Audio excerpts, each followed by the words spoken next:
Good afternoon. We're standing outside of across the street from the Nassau County District Courthouse, which is one of the buildings that actually sees the segregation that exists on Long Island firsthand. It's a building where most of the time African American and Latino males in particular are being paraded in a criminal justice system that is truly unjust. And so today, on this particular day, while the memory of Trayvon Martin and his loss may have taken place in Florida, today we're talking about what this impact has been on our communities and the pain and sadness that we feel and that we see. An injustice and an inequality and a racial segregation system that exists in modern day that continues to be denied by a number of individuals in power. That is the reason why our schools look the way they do in certain communities. That is the reason why our communities and young people continue to die in certain communities as certain governments refuse to address the issues that are impacting our communities. So today in particular, it's the spark of something new that will hopefully start, especially here in what's called the corridor, Hempstead, Uniondale to Roosevelt to Freeport, where we need a change. We need to start thinking about what we're going to do to empower our communities, to uplift our young people, and to make sure that this kind of tragedy and travesty doesn't occur. Thank you. I'm going to ask the Honorable Mayor Wayne Hall if he would come at this time and offer words of greetings and remarks. Down in Florida. We're here today to talk about the federal government doing an investigation to find out whether or not his civil rights was violated. And we all know that his rights were violated. We all know that. Here in Florida, they have a law, stand your ground. This young man stood his ground, and he was the one that they said was guilty. That we have to encourage Florida to change that more also. So, on behalf of the Board of Trustees, we welcome you all to the Incorporated Village of Hempstead in memory of Trayvon Martin. We've come today for the purpose that one African-American young man was gunned down. Happened so, the name is Zimmerman, but there were many Zimmermans over our lifetime. A young boy named Emmett Till, who was a member of my church in Chicago, Illinois, was gunned down because he perhaps smiled at a Caucasian woman. Thank God they didn't see me smiling in the 50s. Or I would have been in the ground. We must also understand, Catholic, that we need synergy. I need you, and you need me. The Department of Justice must be challenged. That there's justice done for this young man's murder. No justice. No peace. No justice. No peace. To get upset, get angry, get mad. But get mad enough to effect the movement. Because we are rhythmatic people. When the moment is over, it dies. We don't want that to happen this time. Come on. I came from Alabama in 1962. While there, I was arrested, abused, and misused. I understand Jim Crow law. There are young folks like the young man spoke here today. This stuff is unfamiliar with him. To me, it's just the norm. We have not arrived. But if we will fuel a movement, we can make a difference. We do. And we're here to say it is simply not acceptable for a man to hunt a man down and shoot him only because he had a weapon. The truth being told, if he had not had a gun, he would never followed this young man. But we got to understand that this is certainly something we must challenge, we must turn around, because there's far too many of us leaving here far too soon, all because of somebody else's prejudices. So we come today to join the National Action Network to say whatever we can do, we will stand with them to make sure that we bring about a change in our nation and call it like it is. No justice? No peace. When I got to the Bible, I saw the word damn. He that believeth not is damned already. And so my speech this morning is, it's a damn shame what happened in Stanford, Florida. Come on, say, it's a damn shame. Say it again. Let Newsday pick this up. It's a damn shame.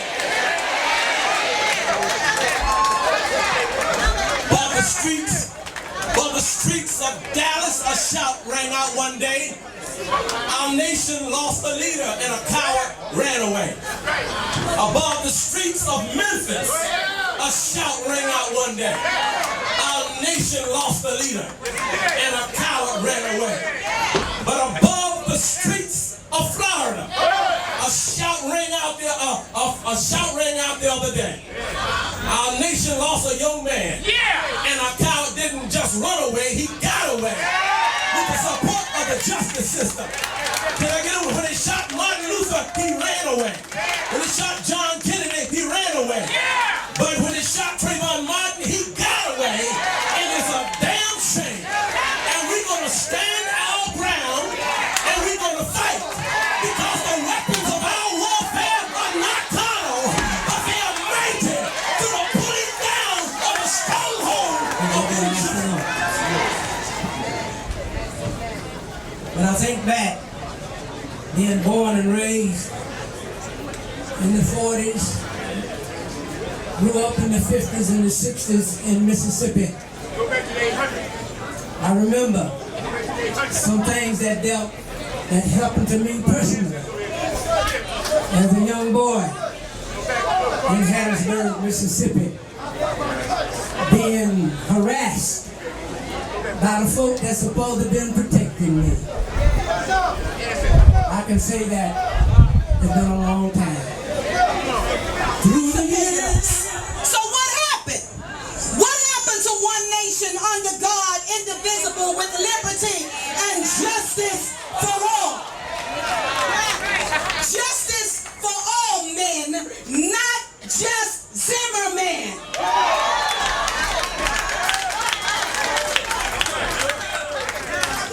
We need a system that would insist on vindicating the injustice demonstrated in the Trayvon case, and one that agrees that an unarmed teenager wearing a hoodie, possessing a bottle of Arizona iced tea and a bag of Skittles, doesn't have to devote his precious time to calculating how fast or how slow he has to walk to avoid being looking like a suspicious suspect. So once again, we mean to say that another system of injustice must be broken. Like we broke the system of slavery. That we don't back up, because we've been backing up too long. We've been sitting down too long. It's time for us to stand up, step up, and get in somebody's face and let them know we're not going to take this no more. The new Jim Crow is upon us. And if you don't realize it, all you need to do is look in the Nassau County lockup, and you know what the deal is. I'm not telling you anything you don't know. Barbara Powell sitting right here, one of the shoulders I'm standing on. I'm not telling you something you don't know, but I'm calling you out. I'm standing here right in your grill. When the conversation comes up about Trayvon Martin and the conversation comes up about race, don't go to another corner. Get right in that conversation and you tell it like it is. Because the conversation has been told too long unspoken. When we don't talk about it, we give permission for other people to do what they did to Trayvon Martin. That's just the tip of the iceberg. I think it's time for us to stand our ground now concerning the injustice that is being perpetrated against our people. We need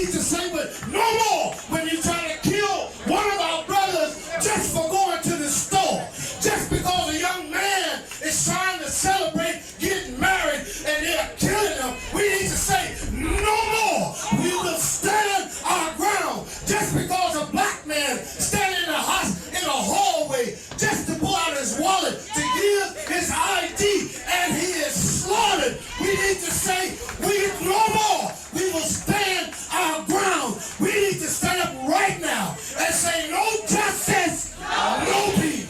No justice. We're talking about the fact that here in America, in the 21st century, the clock is being rolled back as we speak. Don't get it twisted and don't be fooled. I need you to understand, beloved, and hear me clearly. Hear me clearly. Even amongst us today, we've got FBI, we've got undercover, folk who are planted. I see you, you know I know. You're here, we see you, we understand.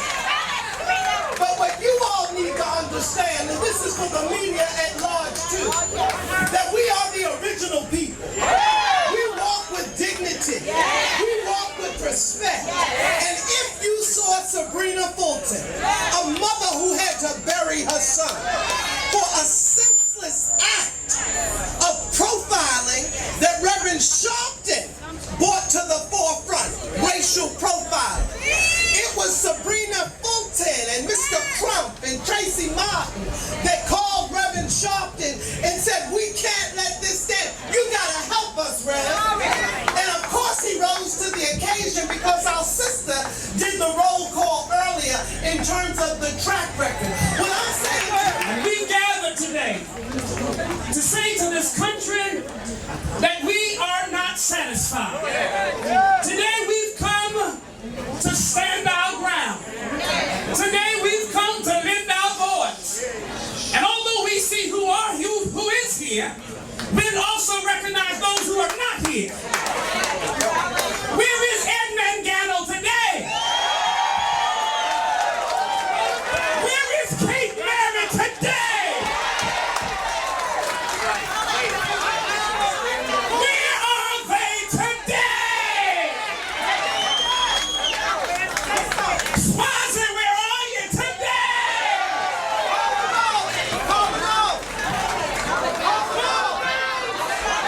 Where are you today?